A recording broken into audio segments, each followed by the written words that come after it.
வணக்கம் friends, welcome to Shalini's குயிசன். நம்ம சேனலை நீங்கள் ஃபஸ்ட் டைம் பார்க்குறீங்கன்னா சப்ஸ்கிரைப் பண்ணிக்கோங்க. பக்கத்தில் இருக்க பெல் பட்டனை கிளிக் பண்ணிவிட்டு ஆல் கொடுத்துக்கோங்க. அப்போ தான் நான் போடுற எல்லா வீடியோஸுமே உங்களுக்கு அப்டேட்டாக வரும். நம்ம சப்ஸ்கிரைபர் ஒருத்தவங்க கேட்டிருந்தாங்க, ரொம்ப ஈஸியான ஒரு ரெசிபி போடுங்கன்ட்டு. அவங்களுக்காக தான் இந்த ரெசிபியை நான் அப்லோட் பண்ணியிருக்கேன். பேச்சுலர் ஸ்பெஷல் சின்ன வெங்காய காரக்குழம்பு. இந்த காரக்குழம்பு செய்கிறது ரொம்ப சுலபமாகவே செஞ்சிடலாம். நீங்கள் ஒரு வாட்டி செஞ்சு பார்த்தீங்கன்னா அடிக்கடி செய்வீங்க. டேஸ்ட் அவ்வளோ நல்லாயிருக்கும். இது மாதிரியான இன்ட்ரெஸ்டிங்கான ரெசிபிஸ் உங்களுக்கு பிடிச்சிருந்ததுன்னா மறக்காமல் உங்கள் ஃபீட்பேக்கை கமெண்ட் செக்ஷனில் சொல்லுங்கள். இதோட இன்க்ரீடியன்ட்ஸ் எல்லாமே நான் டிஸ்கிரிப்ஷனில் கொடுத்துருக்கேன், செக் பண்ணி பார்த்துக்கோங்க. வாங்க இது எப்படி செய்யலான்னு பார்க்கலாம். 3 டேபிள் ஸ்பூன் நல்லெண்ணெய் சேர்த்துக்கலாம். 1/2 ஸ்பூன் கடுகு, 1/4 ஸ்பூன் வெந்தயம். இப்போ இதெல்லாம் நல்லா பொரிஞ்சோன்னா கொஞ்சமாக கருவேப்பிலை சேர்த்துக்கோங்க. 20லேருந்து ஒரு 25 நம்பர் சின்ன வெங்காயம் சேர்த்துக்கோங்க. இந்த குழம்புக்கு சின்ன வெங்காயம் கொஞ்சம் கூடுதலாக இருந்தால் டேஸ்ட் அவ்வளோ நல்லாயிருக்கும்.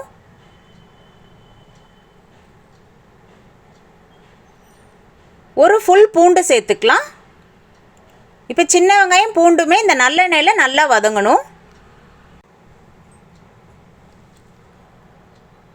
பூண்டும் சின்ன வெங்காயம் இந்த அளவுக்கு வதங்கணுன்னா அரைச்சி வச்சுருந்த ஒரு பெரிய தக்காளி சேர்த்துக்கோங்க.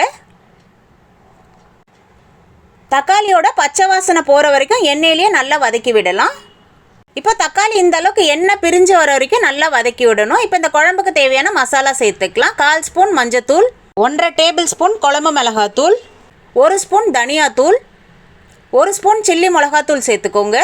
இப்போ இந்த மசாலாலாம் எண்ணெயிலேயே நல்லா வதக்கி விடலாம். இப்போ இந்த மசாலா குக் பண்ணுறதுக்கு நம்ம கொஞ்சமாக தண்ணி சேர்த்துக்கலாம். தண்ணி சேர்த்துட்டு ஒரு 5 நிமிஷத்துக்கு நல்லா வதக்கி விடலாம்.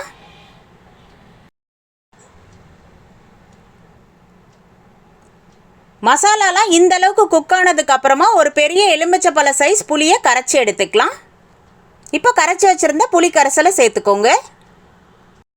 இப்போ இது எல்லாமே நல்லா கலந்து விடலாம்.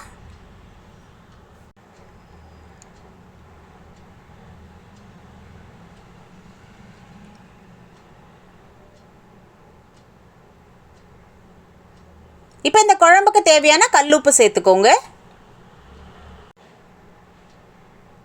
இந்த சமயத்தில் உப்பு காரம்லாம் கரெக்டாக இருக்கான்னு செக் பண்ணிக்கோங்க. இந்த குழம்பு நல்லா எண்ணெய் பிரிஞ்சு வர வரைக்கும் நல்லா கொதிக்க விடலாம். இது நம்ம நல்லெண்ணெய் சின்ன வெங்காயம் பூண்டெல்லாம் சேர்த்து செஞ்சுருக்கனால டேஸ்ட் அவ்வளோ நல்லாயிருக்கும்.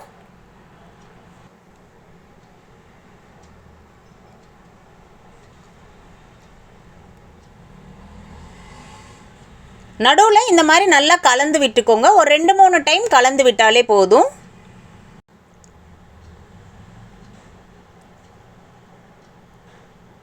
பத்து நிமிஷத்துக்கு நல்லா ஹை ஃப்ளேம்லேயே கொதிக்க விடுங்க. அதுக்கப்புறம் அடுப்பை சிம்மில் வச்சுட்டு ஒரு 5 நிமிஷத்துக்கு அப்படியே விட்டுறலாம். நம்ம ஊற்றின எண்ணெய் எல்லாமே நல்லா பிரிஞ்சு வர ஆரம்பிச்சிரும். குழம்பும் நல்லா திக்காக கிடைக்கும். இறக்க போகிறதுக்கு முன்னாடி ஒரு சின்ன துண்டு வெல்லம் சேர்த்துக்கோங்க. இந்த மாதிரி செய்கிறனால இந்த குழம்போட டேஸ்ட் அவ்வளோ பிரமாதமாக இருக்கும்.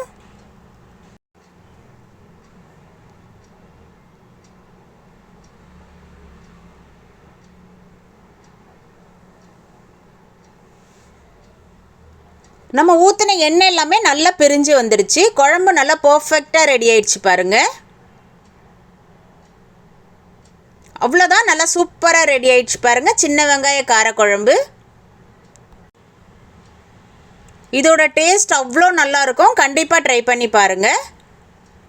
இந்த ரெசிபி உங்களுக்கு பிடிச்சிருந்ததுன்னா லைக் பண்ணுங்கள், உங்கள் ஃப்ரெண்ட்ஸ் அண்ட் ஃபேமிலியோடையும் ஷேர் பண்ணுங்கள். மறக்காமல் ஷாலினிஸ் குயிசன் யூடியூப் சேனலை சப்ஸ்கிரைப் பண்ணிக்கோங்க. பக்கத்தில் இருக்க பெல் பட்டனை கிளிக் பண்ணிவிட்டு ஆல் கொடுத்துக்கோங்க. அப்போ தான் நான் போடுற எல்லா வீடியோஸுமே உங்களுக்கு அப்டேட்டாக வரும். எப்படி இருந்துன்னு கமெண்ட்லேயும் சொல்லுங்கள். தேங்க்ஸ் ஃபார் வாட்சிங்.